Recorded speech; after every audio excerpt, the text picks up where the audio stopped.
That picture you have of me, I was at Hallis Hall with the Bears Super Bowl trophy. That's what that picture is you have of me. Yes, folks, it's Thursday. It's 2 p.m. I'm Fred McMurray, which means this must be...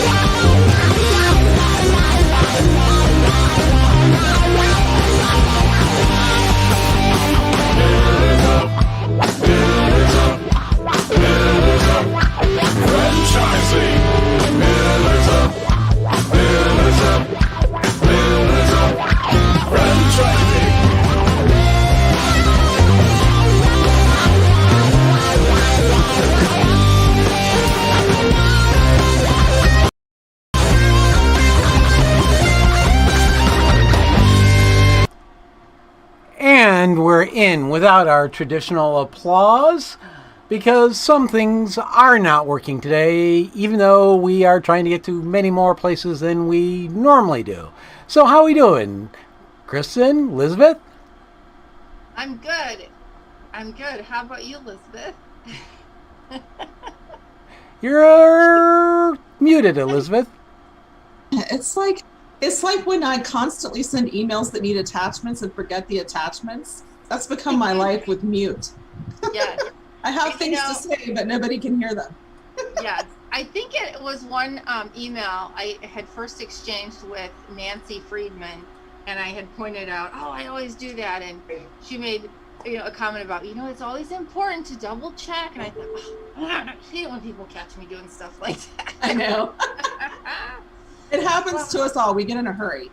Yes. I'm having a hard time finding my camera today, so I might be in and out until Fred figures it out. This way, I don't know where we are. As long as we can hear you, we're all good, right, Kristin? Yeah, you don't have to see me. I have a bad hair day anyway. Hey, but happy Friday Eve. Happy Friday Eve. Huh, what a week. I've been waiting for this day since about Sunday evening. So we have to talk about something new and exciting today. What's that? Look at this. I keep disappearing. Fred, it's disappearing me. I'm disappearing you? Well, I don't know. Somehow it's disappearing. We're going to blame that on you. You're the tech guy. I'm the tech guy. My favorite coffee shop, who I thought went out of business, not only did not go out of business, they're coming back to the U.S. with a vengeance and franchising. Do tell. Who is it? Caribou Coffee. Ooh. I wondered if you're going to say Ray used to have one in his neighborhood on Route 59. I used to go there in the mornings when I worked for my big box company. And my dad would come in from California all the time and have to have his mint condition, right? And so I just had opened up my one of my emails today, and I was like, oh my gosh, I can't believe it. Caribou Coffee is coming back to the U.S. with franchises. Apparently, do we know where they're starting? Well, they're targeting the Midwest. Oh, so maybe it'll come back. And then David and Jerry would be like, oh boy, here she goes. She's going to want to get out the checkbook and be like, oh my gosh, we have to look at this concept. But I sort of do and I sort of don't, because I really need to wind down. But I'm super excited to know that they're there and they're changing their footprint a bit. So be on the lookout. They're starting with, let's see, it's Michigan, Indiana, Illinois, and maybe Wisconsin was in there. Mm-hmm. So be on the lookout if anybody's looking for a fast casual type of restaurant, coffee shop type model. It is coming. I didn't see the exact date, but they already have over 300 franchises in Europe. So they've been perfecting the model. Previously they were here, they were all company owned stores, but now they're ready to franchise here in the States. So I'm super excited. That is very exciting. It's exciting to see when somebody really refines it and gets it right and then comes bursting on to U.S. soil. Well, and I like to have a coffee shop on every corner. You just never know. So. You don't. I always and when wanted you a coffee working shop. at home, they're great for Wi-Fi. Yeah. That's when you don't want to go to the office. You just go to the coffee shop. Exactly. Yeah. Love working at coffee shops. That same email, though, had some interesting information, too. We talk a lot about the worker shortage that everybody is experiencing, and Smoothie King has a way of trying to retain workers that they seem to be doing pretty well with, which is interesting because in reading through it, my middle son worked at Smoothie King during high school. No And way. they really do implement a lot of these strategies that they talked about in this article. I actually interviewed the owner of one of the local Smoothie Kings for a magazine, and they are all about that brand, health and wellness. They want young people who are working out. So one of the 7 things they listed were finding brand champions. Yes. And they do. Like my son and his best friend played lacrosse, and they're these athletes who are working out, and they were all about health and wellness, and they knew all the order, and they were cute. So all the little ladies in the drive-thru would flirt with them. And they always, I had knee surgery, and a lady, I started talking about my son at Smoothie King, and she's like, "Is it Luke?" I was like, how do "Yes." you know that? How do you know this? And she's like, "He knows my order every time. He's my buddy." But that's what they're talking about, creating this loyalty through their Yes. employees. Luke loved Smoothie King, you know. Oh, yeah. So that was one of the things that on this list that I saw in practice, and it worked really, really well. Well, and you know what's funny is that was like the first thing the article led off with, right? And I think that, all the other things that he had listed, and he did, one of the other things I'll say that goes really right along, he had 7 key things, right? But the last one on his list is really also kind of the first one, and which is remember that it starts with you, right? And he talked about every level, every position sets the tone, and that you want, when you walk into a Smoothie King, to just feel the vibe, right? And I think that's so true with so many brick and mortar places. A lot of times when you walk in, and it's funny, right? Because a lot of companies have trained their employees to greet someone, right, when they walk in the door, right? But you can feel the difference if you walk in and people are like, "Hey, how are you?" right? Or you walk in and they're like, "Hello," and it's that they're in the mid sentence and they say, "Oh, hi," and then they go right back to their sentence. It's like, did they just say hello? Like, I'm not really sure what just happened here. Yeah. Well, and I think that when you walk into a Smoothie King or when you drive through, he's like, "Well, what kind of car does she drive?" I'm like, "I don't know. I was in the freaking hospital. I didn't see her driving the car." But another one on the list is reward dedication. And another thing that they did at his location was their Christmas party was at Orange Theory Fitness every year. And they would all go do a big workout together, and then she would bring in pizza and snacks and whatever, but it fit in the element of the brand. Okay, so I love that whole concept, except for my Christmas party having to have a workout. That's what I said. I'm like, if I had to go work out for a Christmas party, I'd be ticked. But if you're 17 and you're an athlete and you're doing all your little living your best life, they loved it. And a lot of young people work at a Smoothie King, so yeah, they thought it was great. I would have been horrified. Yeah, so I could see my son doing that, but I'm totally not sure if I could do that. So I would do like yoga with beer or something, right? I think I said that last week. That's how I got onto yoga. But oh, hey, so Virginia is watching us on Instagram right now. So hi, Virginia. Hope you're doing well. I don't know where you are in this big world of ours, but hopefully it's somewhere fabulous and you're not sitting here in a rainstorm or, God forbid, snow today. So thank you. Absolutely. And Instagram is one of our new platforms this week, so we're excited that somebody is tuning in. Yeah. Hey, you know what else he said is to talk about telling impactful stories. Great brands, this is the tagline, I'll take it as a tagline, part of that particular paragraph anyway, is that great brands can't fake authenticity. That's exactly what, it goes back to what you were talking about. You can tell if there's sincerity when you walk in the door, if they're genuinely happy to see you, or if it's just a forced communication, The one funny thing is he also had on here to provide a career map. And I think what's interesting about that is when you think about, like, I worked at a frozen yogurt shop, right, when I was in high school. And so that was totally like the teenager job. But there were a couple people who were young adults that also worked there, right? And their job was, of course, to be our manager and make sure we showed up and, weren't giving away free ice cream and stuff or free yogurt. But it makes you wonder. So if they have this younger workforce, not all those kids are going to go away to college. Right? That's the thing. And Luke moved up. He worked there for, I think, its last 2 years of high school, and he was a shift leader at some point. And he got little raises, incremental raises over the course of the time. And when this is your first job, those little raises make a big difference. And you feel valued. So if you're walking in the door for a job like that and you know that you have the potential, even if it's a 50 cent per hour raise or whatever it is, Yep. and then you could be a shift leader and you have some responsibility, just that little title, I think validates the work that they're doing. Oh yeah, and that's his other point. One of his other sixth and almost final, but was reward dedication, right? So, and how little of an amount, right? 25 cents here, you get a name badge that says shift leader, right? Like all of a sudden you're like, oh my gosh, my boyfriend. You're walking a little taller. Yeah. Yeah. My boyfriend, he's a shift leader over at Smoothie King. Yeah. Well, and Luke was so bought in and invested that when he would train people, and it talks about training too, audit training, make sure that you get feedback from the people that you're training. He would be so annoyed if they didn't do it right. Evidently, smoothies are an art form. And there are certain ways to do it and ways not to do it. And he had it down and he would be irritated. I'm like, Luke, you've got to give him a chance to get the hang of it. I mean, right. Don't be so hard on them. He's like, but I showed them and they know, but he was invested and he was the kind of kid you wanted working there.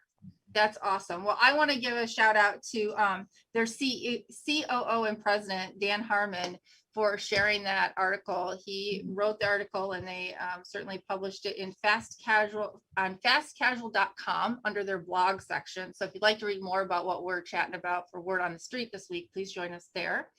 And that's all I have for Word on the Street. Have you got anything else? I mean, that was quite a bit today. Well, since we are on Instagram and we had a viewer, go on and like our Instagram account. How about that? Oh, yeah, absolutely. Oh, hey, Henry's out there on Instagram too. Hey, Henry. Yeah. So give us a like and a share. Yeah, a like, a share, and tell us where you are, like what's up in your world. Hopefully you're joining us because you're thinking about building a franchise, you like franchising, you're interested in franchising, and hopefully we can give you the information that you're looking for today. So, all right, let's get us started. So today, Ray, are you going to join me today? I'm here. I'm just not on the screen. Here we go. Yay!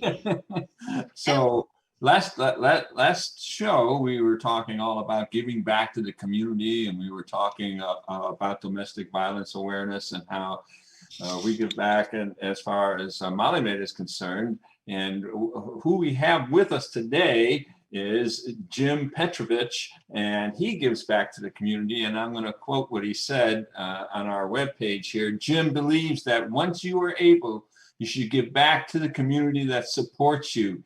As a franchisee of Great Clips since 1995, he has grown his business to 27 locations in the Chicagoland area. And Jim just told us that he has 3 more in the oven. Is that right? In the oven. I don't know. I hope it was okay to let that information out of the bag here, Jim. How are you? I'm doing just. I was going to say I was doing terrific, but actually I'm doing great. All right. Well, I am so glad you used that word "great" in the Great Clip section today. Yes. Some people might say they're super or they're fantastic, but I would never say that. You have to say great and then go like this. Exactly. Yeah. I need some services today. My hair is a hot mess. Jim, so exciting to have you on because I want to show lots of times on the show, you guys will see that I have this here, my McDonald's cup, right? Which is not on the franchise, but I loved this $5 like koozie cover. Sorry, it's not in the right spot. There it is. Nope, there it is. Okay, whatever. It's for the Ronald McDonald House charities. And Jim, you're like the champion of Ronald McDonald House, right? Well, we do think a lot of it. When we started out in 1995 in the Chicago market, that was when the market really opened for Great Clips, and a lot of people wondered, what was Great Clips? Did we do dogs or did we rent videos back in those days? What those things were, and it was a real struggle. And when most franchisees, a lot of people might have the perspective, you start out as a franchisee and you just rake in all the money, and it's wonderful, but there's a lot of time invested in getting a business started, and it took us several years in the market here before we were really very profitable. And when we got to that point, we kind of just decided maybe it was time to kind of give back to the community a little bit, and that's when we got involved with Ronald McDonald House. I think that's awesome. What made you choose that particular charity with so many out there that have needs? Why that one? Well, Great Clips didn't have a national charity at that point, so it was kind of up to us. And again, being in Chicago where McDonald's is, we thought that would be a natural tie-in, that we wouldn't have to travel to go to talk to the people at headquarters. And it was kind of very interesting because one of the things we found out is that Ronald McDonald House really, while it's supported in some ways financially from McDonald's, it's totally separate. I mean, it is not the franchisees at McDonald's donate money just like franchisees at Great Clips might. So getting to know them, we looked at our business and said, hey, we're a really nice looking salon, but we're not fancy. We're not doing lots of updo fancy services and color. We don't do those things. We do moms and dads and kids. Yeah. And we thought of what's a better tie-in than Ronald McDonald House. I mean, it's your worst nightmare is you have to go to a Ronald McDonald House. Oh my gosh. Kids are in big trouble. Yeah. But it's just a natural for us and for our customers to talk about a charity that's meaningful to families.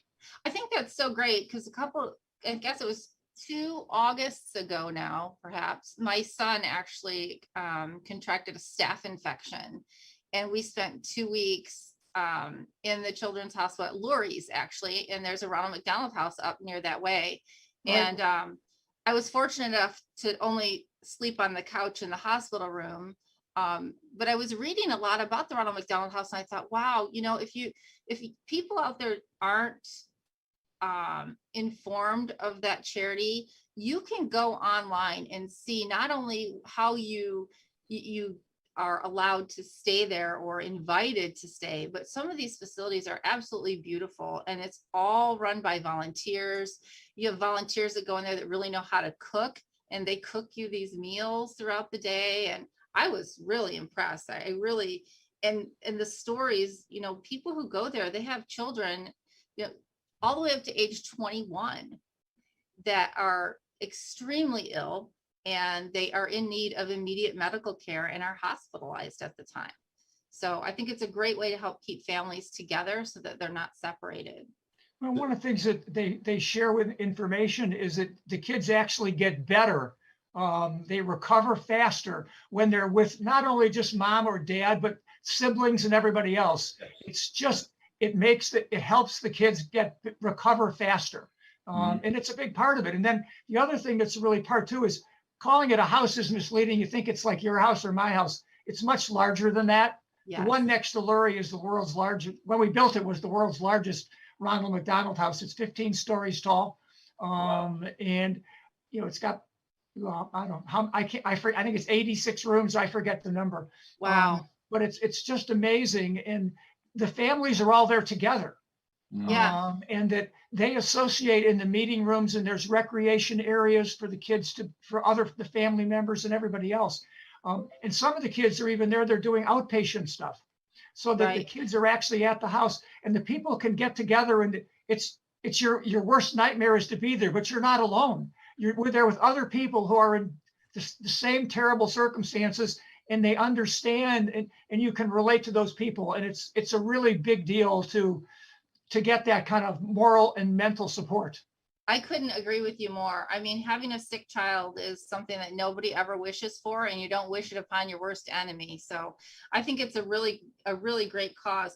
I don't know, Ray, if there's anybody out by, or any Ronald McDonald homes out by you, but the interesting thing I found online today is that, and I speak specifically to the Chicagoland area because that's the area you're from, Jim, and certainly we are too, but they're doing all kinds of different fundraisers. So if somebody is out there, you're a small business, you're a franchise, you're looking to get into franchising or business, and you want to have a way to give back. Obviously this month is all about franchising with a purpose and giving back to your communities, but the Ronald McDonald House website has a lot of different ways, whether it's my $5 koozie that I buy to cover my iced tea with every day. I still can't get to it. There it is, which is fantastic because it keeps my tea cold. It's not fantastic. It's great. Yeah, but That's they're right. doing a thing at Top Golf, right? Like how fun is that? They're doing a big fundraiser at Top Golf and they have all these different events. So it isn't just throwing your extra coin in the little contraption at the cashier as you fly through the drive-through every day, but it's going out and helping them support their cause in many other ways. So I think that's awesome. So So one of the other things that besides the houses is there's actually in a lot of the hospitals, there are rooms in the hospitals where people can stay. Out by Raceway at Edward Hospital in Naperville, there's a family room there, and there's actually a Ronald McDonald House in Winfield. So I mean, That's right. I never kind knew of covers that. the market. I never knew that. I did see they have From the area. they have a mobile unit now too, right? That goes to underserved communities. Absolutely. I read today. Yep, they were doing physicals, things like that, dental health. You know, where a lot of these areas where they just, you know, they talk about food deserts. It's the same way I think with healthcare in a lot of these communities. And you say, oh, it's all like in downtown Chicago. We've got some areas in the suburbs here where there's not a lot of wealthy people either, and it can be very helpful to have them come in there and help the kids. Absolutely. I'm so excited. So have you found many other people who open a Great Clips and instead of doing the standard want to kind of gravitate more to the Ronald McDonald House? Or I'm the co-op president in Chicago, and we've been doing this since about 2000, and the whole market gets together. And one of the major things we do when we first started working with Ronald doing this, we were gonna give the customers a coupon and then have something that's kind of symbolized McDonald's, and we were gonna put it up in the salon for each customer the kids could color it or do something. So we were gonna do the Ronald McDonald's footprint. When we found all kinds of dealing with McDonald's was like, you didn't want to do that. So we came up with Have a Heart, and we have a heart and that little thing on the bottom where it can be cut off for the customer for a discount on their next haircuts, and they can make a donation to us, and then obviously we pass it on to the charity. And there's a lot of other things. You know, you alluded to volunteers doing things at the houses, whether it's cooking food or things like that, and our people certainly do that. And anytime, if you just, one of the big things people, you know, and I don't know if it would work for us. You guys talked a lot about Smoothie King, but they do a lot of in-kind donations. yeah, Coca-Cola is a big supporter of Ronald McDonald House. You know, they put a Coke machine and supply all the Coke for nothing. They put it in the house. And a good fun story is when they first started doing this, the Cokes were all for free. And they found half-empty cans all over the house, and it was just a mess. They changed it. They made people pay a quarter. So then they drank their whole Coca-Cola. And oh, isn't that funny? the quarter stayed with the charity, though, so that was really important. Yeah, that is good. And you know, I think I really like that idea about in-kind donations, because I know here when we went to visit some of the women's shelters, you know, Chicago's a great metropolitan area, like so many out there.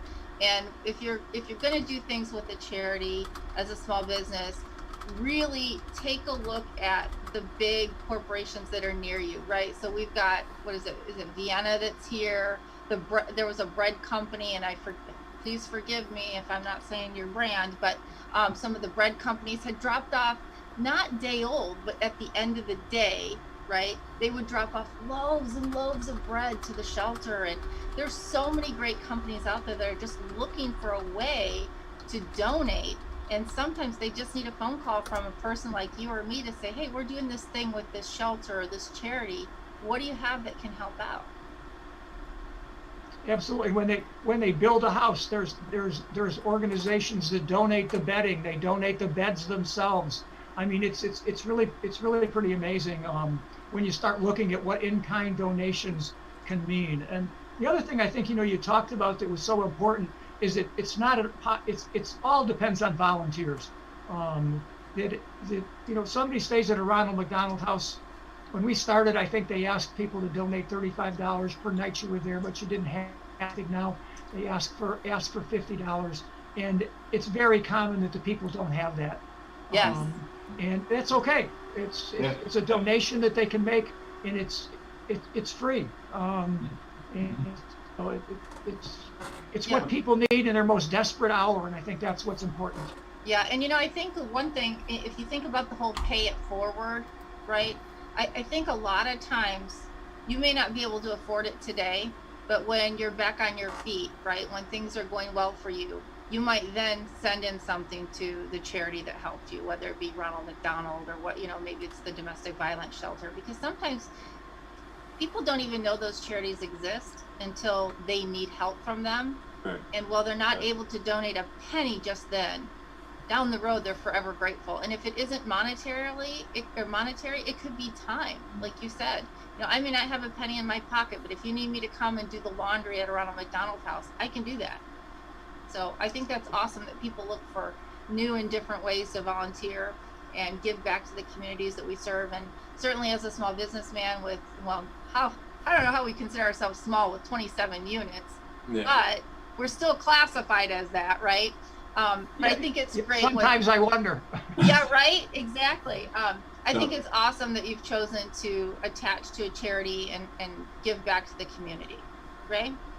So one of the things I want to talk about a little bit, maybe some of our listeners are thinking, what is this all about?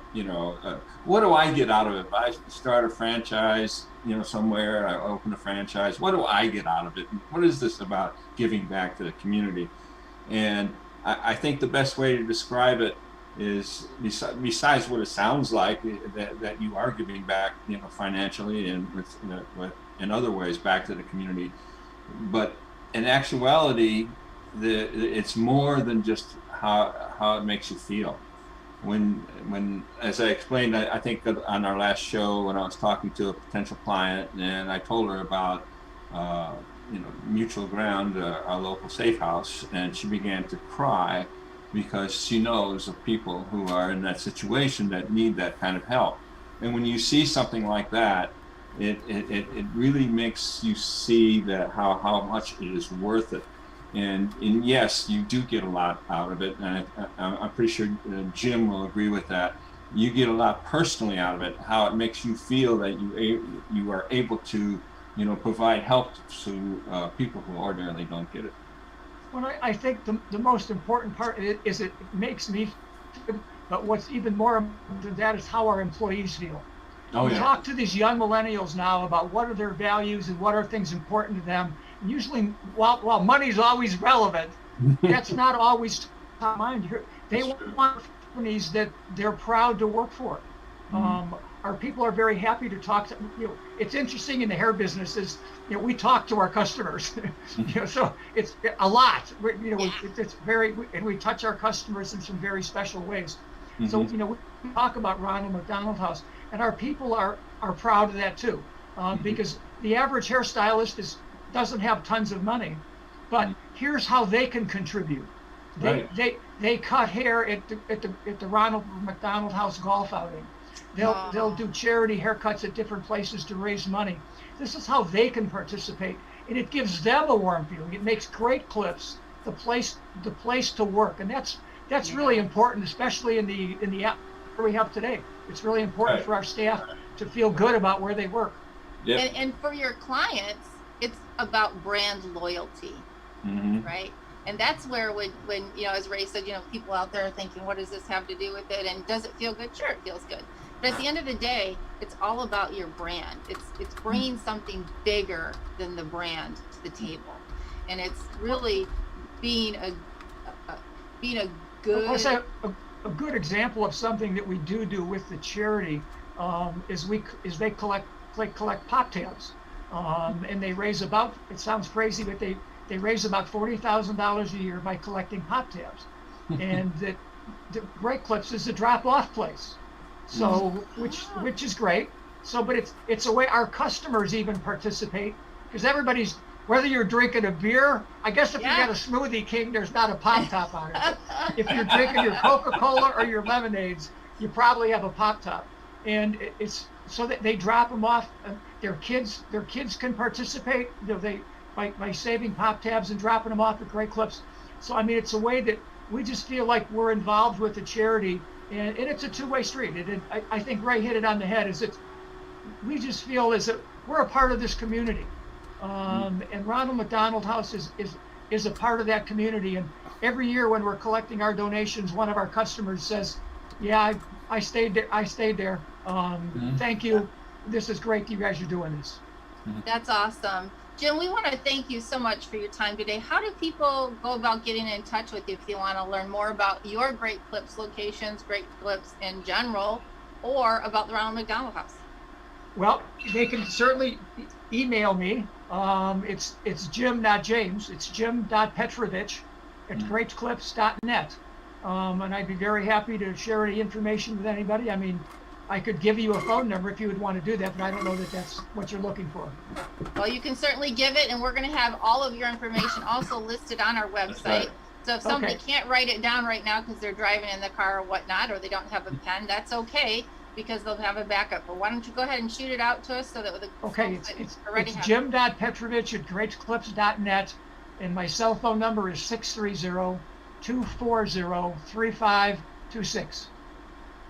Sounds And if good. I can get you to help with Ronald McDonald House, or if I can get you to get involved with is a potential with Great Clips, we'd love to see you and help you. That's Thank you awesome. so much, Thank Jim. you so much for giving back to the community you serve, Jim. Absolutely. Yeah. Have a great day. We look forward to talking to you again soon. Thank you very much. Have a great day. Hey, franchise owners. How's your local marketing? Do you feel like you could use some help keeping up with your social media posts and comments and reviews? Do you wonder if you could be doing more to attract local customers? Are you able to identify new move-ins to your local area? At Westbine, we help franchisees like you reach more local customers through digital marketing. With daily monitoring, creative content, and ad placement, and customer data intelligence, we'll get your business in front of the people who want your products or services. We also work with franchisors who need an agency to handle the digital marketing for all of their locations. If you're ready to reach more local customers, give us a call at 805-265-5440 or visit us at westbine.com. That's 805-265-5440 or westbine.com.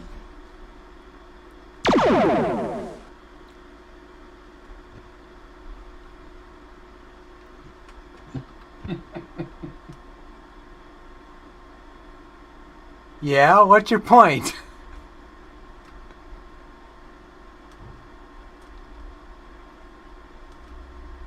Can hear you.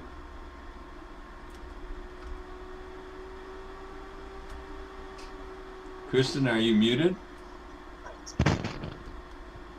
I did an Elizabeth. I'm just talking away about my head being in the mouth of an alien and so on and so forth. Holy cow. David, I'm so glad you're here. Did you just enjoy the heck out of Ronald McDonald and Jim? Yeah, that was great. Great. Yeah. I learned so much this morning in researching about Ronald McDonald and all the resources available to people with sick children. It was really, really awesome. So great to see other people giving back. Always is. That's what small businesses do, right? That's right. That's right. What have you got for us about small business today? Well, to continue on this theme of people who are looking to get in their business and are opening up their own business, and really kind of what it's going to take from all aspects. So last week we talked about, reality versus fantasy, right? And reality truly is the foundation of I guess your dream, right? I mean, a lot of people owning their own business is their dream. So I don't mind using the word dream, because that was our dream, getting in business for ourselves and everything that comes with it, that we had pictured the freedom and the flexibility, down the road after owning it. But so today I want to talk about passion. Ah, that's a good one. We even started that with the Smoothie King, talking about their belief in having passion for the brand and such. Yeah, because it's and somebody, you have to ask yourself this, because does your passion really compel you to follow and accomplish your dream? Because without the passion, I'll be real candid. The only businesses I ever failed at, wasn't that passionate about them. I started them because there was an opportunity, or I wanted to kind of partner up with somebody else, help them, but it wasn't my passion. Right. And ultimately, if you don't have the passion, it's going to be hard to push through. It's going to be hard to push through when the things go against you. Well, and they start going against you right in the beginning, right? We talked before, sometimes it's the funding that stops you right before you even get started. And in the beginning, I mean, it's not unusual for you to feel like you're hitting the brakes every turn you take. Yeah, but if you really care about it, like if you're really excited about it, you're passionate about it, if it's something that really excites you and pulls you, I mean, you don't have to be pushed, right? You jump out of bed, you're ready to go. That's right. You jump out of bed and you go to bed thinking about what you're going to do. You get out of bed, then your feet hit the floor going, I'm going to make this impact in this business, right? And that's passion. That it pulls you through it. And if you don't have it, then it becomes almost a job that you own. Right. Yep. Good point. So, so I think the key to it is passion helps you overcome adversity, right? Because we've talked about this ad nauseum on the show. We're going to face it.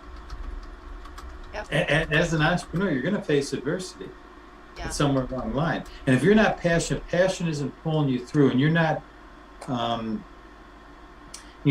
if like I said, if you're not willing, if that passion doesn't pull you that you're going to succeed at all costs, you're not going to have enough firepower to get through it.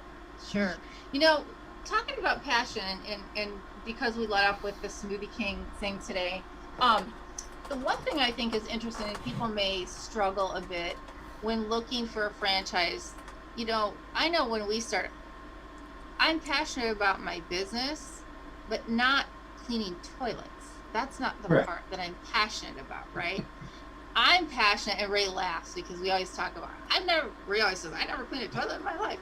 For me, it's beyond toilets, right? It's about helping people who can't help themselves, whether it's because they're incapable, whether it's they're physically challenged, whether it's they just don't have time, for a myriad of reasons. And so I think when people go, well, gosh, I want to buy a franchise, but I just don't know what I'm passionate about. David talks about these passions.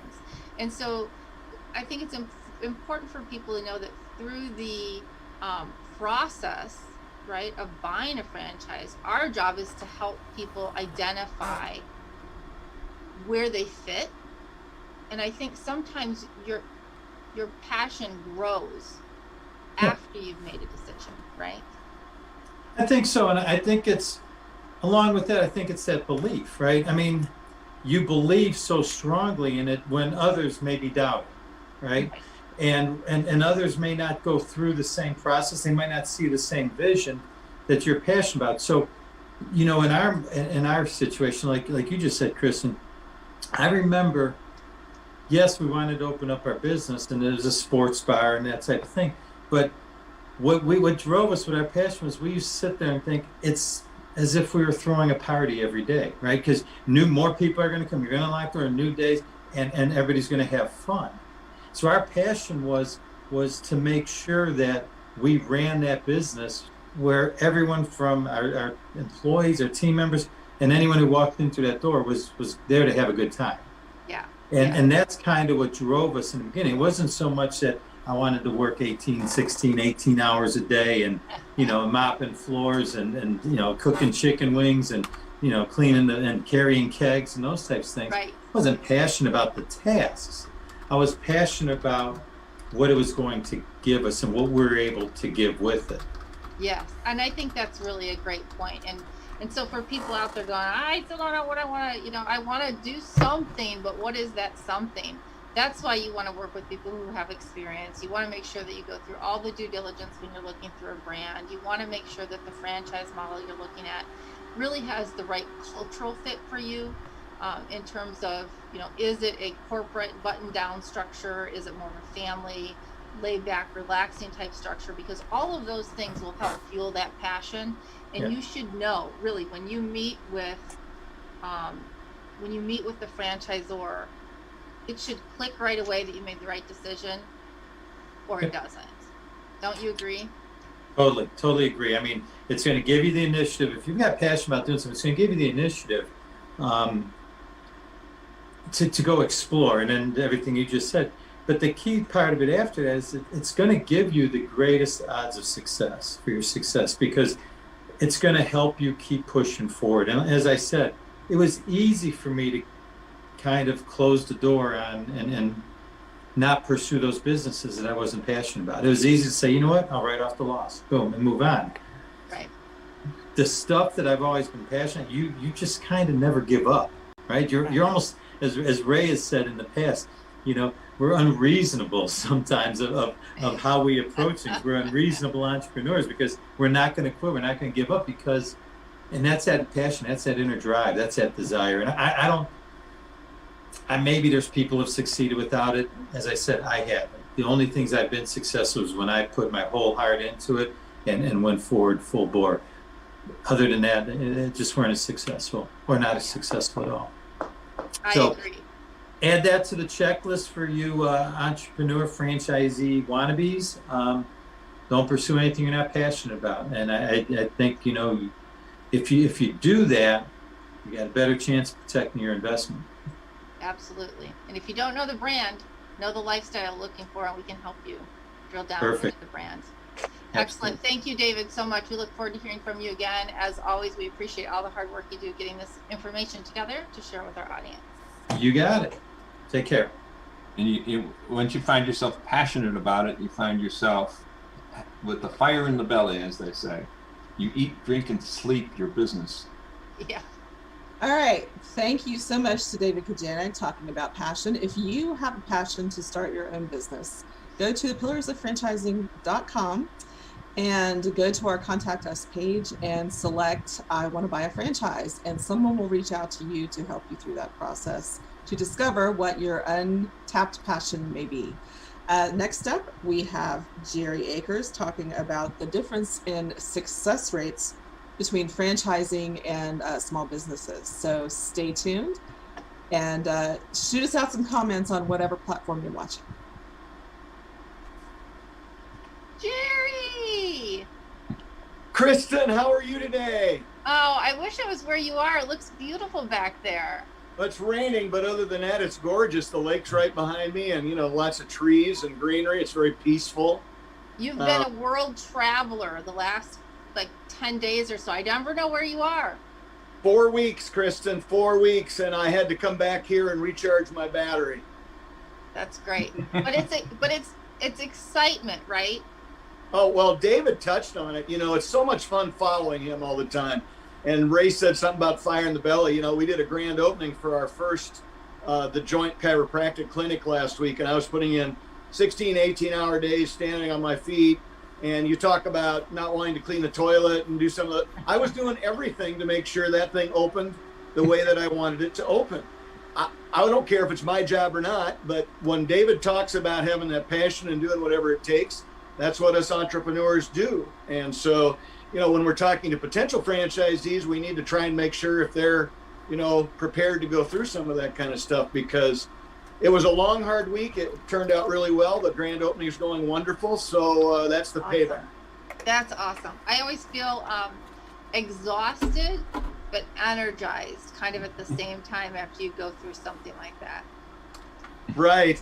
Well, you know, and I want to talk a little bit, you know, I've been teasing this for 2 or 3 weeks now, and we got a lot of this when we were in Washington, D.C. about a month ago. But the International Franchise Organization, IFA, paid for, and they paid a lot of money for this, a first of its kind survey done by Oxford Economics, which is one of the leading business survey firms in the world. And they got responses from over 4,000 franchisees around the United States in all different brands. And the results, first off, were phenomenal. And second off, really verified what many of us have felt for a long time, that franchising is just a stronger model than starting your own business from scratch, and on a lot of different levels. So I've got 5 things I want to talk about, Kristin, and I know how much you like to get involved. So I'm going to talk about one of them, and then I'm going to say, so the first key takeaway on this study for me was just phenomenal. And it was that, you know, it's something you think about, but you don't really know, but franchising is more diverse than the average consumer out there knows. When they think of franchising, they might think of McDonald's or some of the fast food establishments. But the fact is that that's only about a quarter of the franchise systems that are out there. All the rest of them are things like Molly Maids and Great Clips, and even the hotels you stay at, most of them are franchised now. So most of the general public doesn't understand that part of it, Kristin. Well, that's so true, because I remember when I said I was buying a franchise, the first thing is, what are you going to do, buy a McDonald's? I'm like, no, I don't have that much money.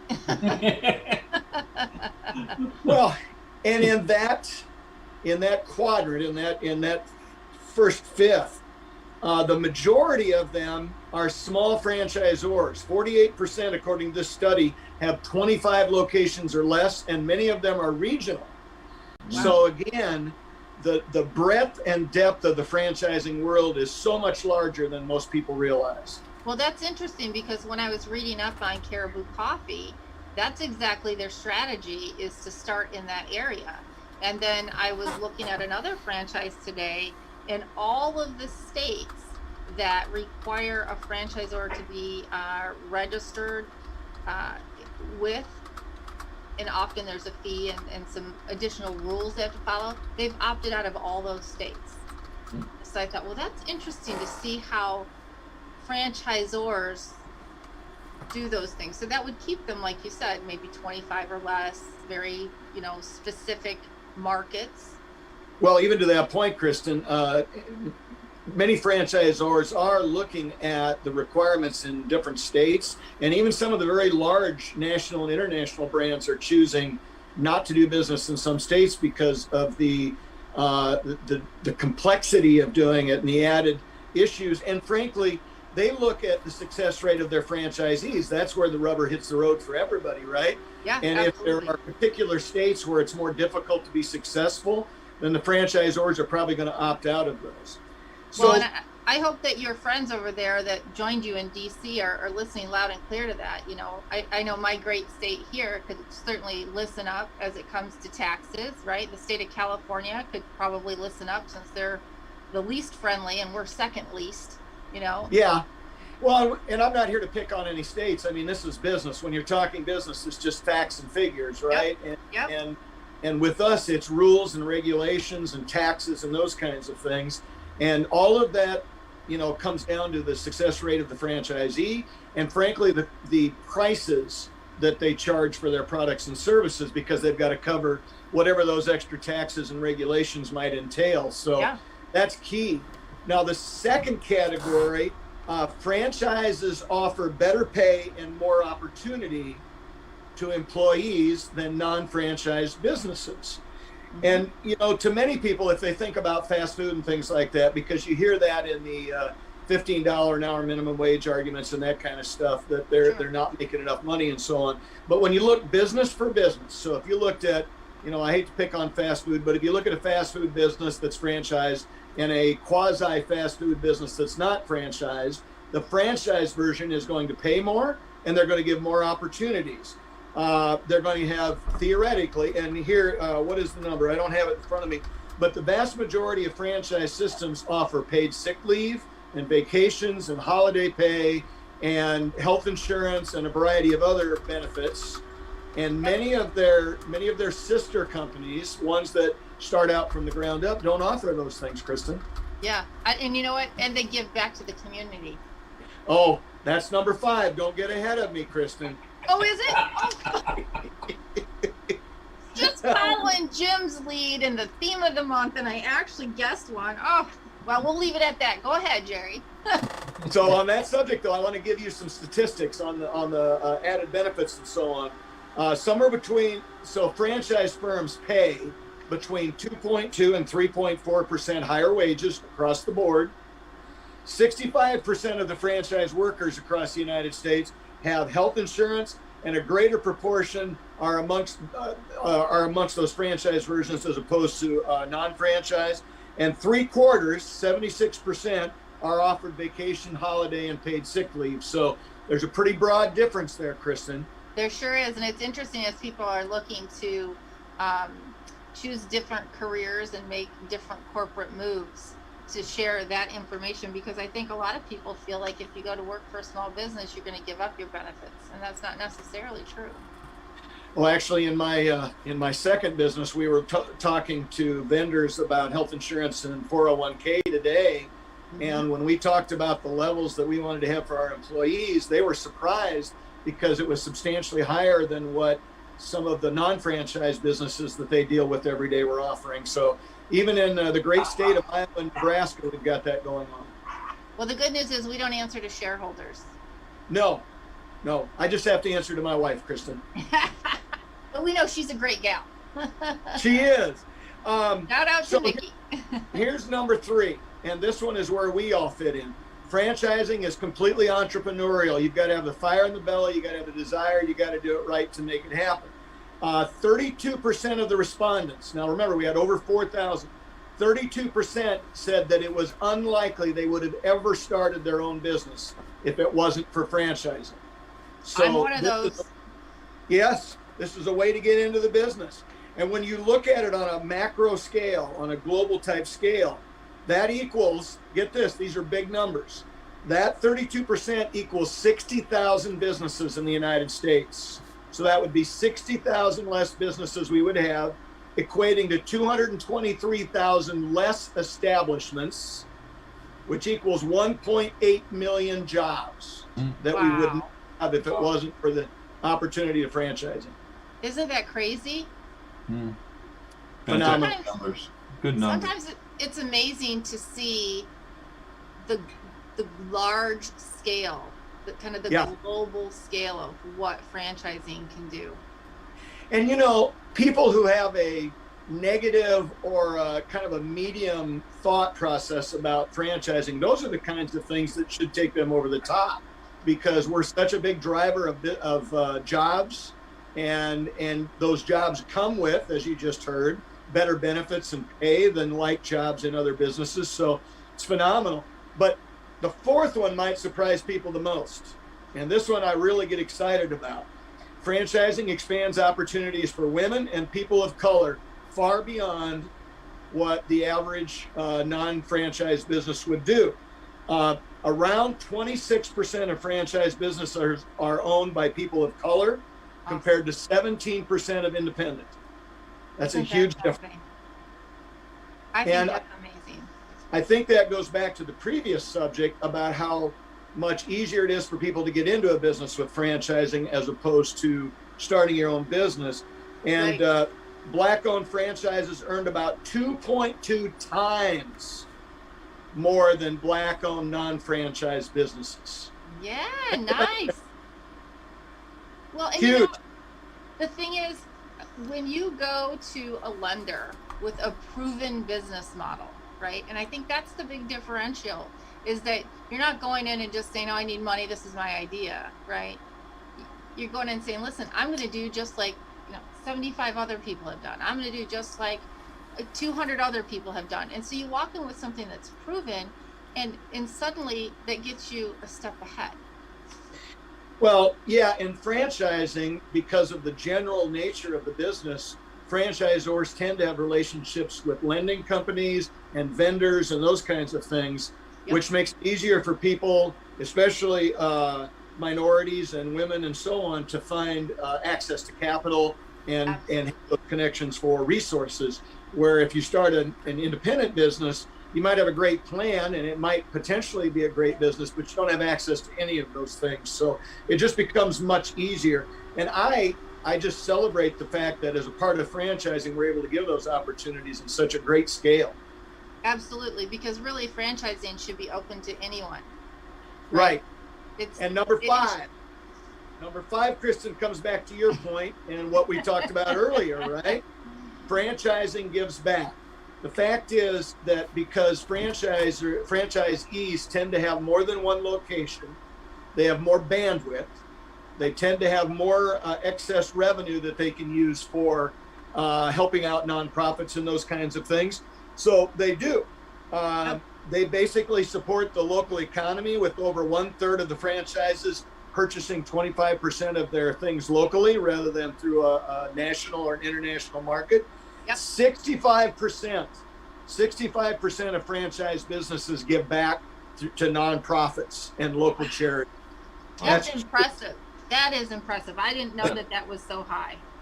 Well, wait till it turns into dollars. Are you ready for these? Yeah.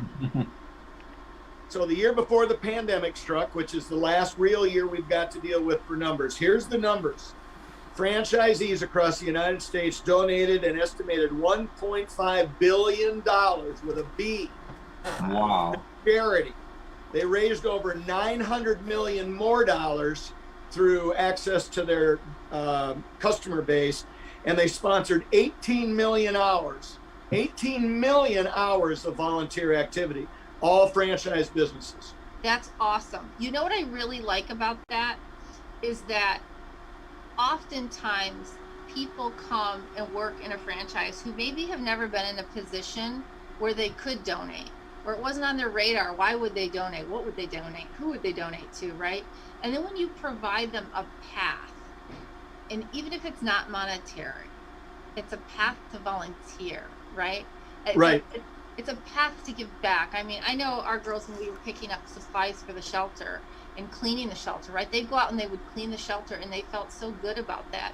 You know, you talk to Jim and some of his people who now can talk about and be proud of the fact that they work for an organization that gives to the Ronald McDonald House charities. I mean, it's all, I really just think it's about making us a better place, a better world, right? Anything small business can do to make it better is always awesome.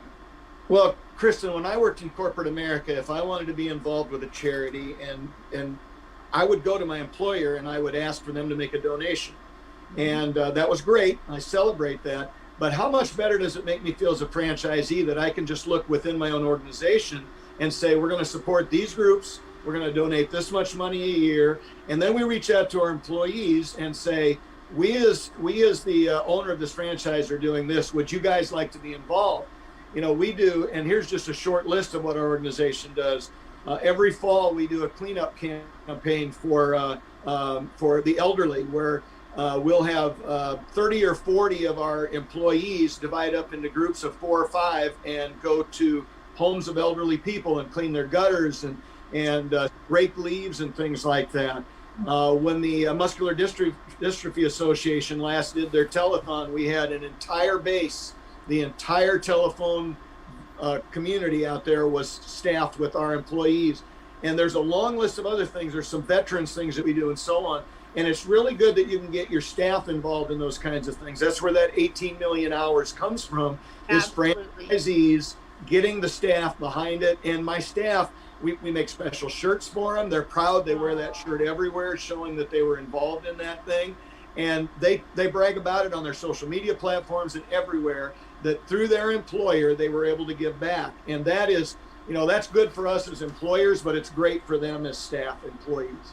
And you know, it's funny because some people will say, oh, geez, you know, I was one in my first year, right? I wasn't making money, but I did it not only because I felt it was the right thing to do, but to what Ray said, it's a great way to get your marketing and your brand out there too, because now you're involved in domestic violence or the Ronald McDonald House charities or ALS, and guess what? Now you've got your brand next to their brand in a sponsorship, and all of a sudden that elevates your brand. So if you're a new business, you'd be foolish not to do something Right. to get yourself out there.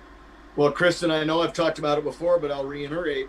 When we were getting started in our business, we didn't have a lot of money for advertising. So that's exactly what we did. We would call the local nonprofits and we'd say, if you're doing a walk or a run or some sort of fundraiser, we'll send some of our staff. In fact, early on, it was us. And we would go blow up balloons that say Great Clips and hand them out to kids. We would have colored hairspray for them. We would have our mascot there to entertain them, and then we would give coupons out. And we would see about 30% of those coupons come back the same day to our branches, because when you give to a charity, the people that are a part of that charity tend to give back to you. So they want to come and, you know, give some money to you. And so that was a great way for those people to show their appreciation. And for us as a business, out of that 30%, almost 70% of them were new customers. So they had never been there before. So we were able to grow our customer base pretty quickly simply through tying on to some nonprofits. And we did it for the right reasons. We were giving back to the community, but Sure. we ended up getting a windfall out of it as well. I think that's awesome. Jerry, thank you so much. I mean, this is really the great thing about the information that you brought back from DC is not far off base what we've been talking about the last couple weeks. So I'm like, oh my gosh, were we there? I mean, you were there, but the rest of us weren't there. But it's nice to see that we're all in touch enough with the industry to know what's really going on, to have an idea of what the hot topics are, what the big guys, in DC are talking about. And so, again, I just want to thank you. And I'm guessing you're going to tell me, what about buying a franchise right now? Well, Kristin, right now, as you talk about, there's a lot of people leaving corporate America and looking for something to do with their time, whatever their next career is going to be. And franchising is the place to go. That's it. I would argue there is no better place to go than franchising. Right now, there's a lot of opportunities. There's money available. If you've got some expertise, not necessarily in the specifics of what you're going to buy, but just in the business world in general, this is the way to go. I would argue everybody who's looking for an opportunity should look at franchising right now. Yep. Awesome. Jerry, thank you so much. We can't wait to hear what you have for us next week. As always, such a pleasure to have you here. Thank you, Kristin. Thanks, Jerry. Hi. You're on mute again. Luckily, you can't hear me curse when I do that.